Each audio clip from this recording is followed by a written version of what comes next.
2018-yilning oxiri, 3-sezon, 3-yirpi kelgan davr. Mashhur bo'lib kelayotgan PUBG Mobile Babe bilan kollaboratsiya qildi. Sizlardan har doimgidek like va podpiska, mendan esa sifatli kontent.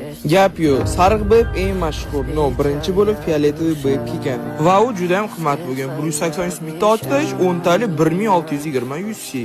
Fioletoviy Babe ham atak legenda. PUBG Mobile community Babe'ni juda yaxshi kutib olganligi uchun 1 yildan keyin yana bir bor kollaboratsiya qilishdi va bu safar endi sariq rangli Babe.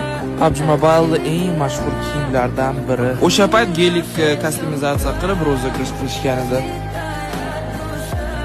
Endilikda bizni keysda Babe podkasi, skоворodka, beyzbol va qora rangli Babe futbolkasi ham bor edi.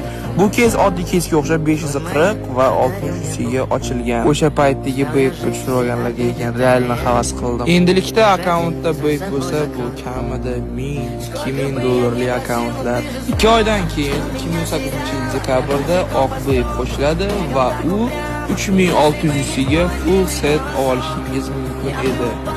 Menimcha bu eng qimmat kiyimi, eng arzon narxda berilgan payt. Babe'lar ichida menga eng yoqadigani bu oq rangli Babe bo'ladi.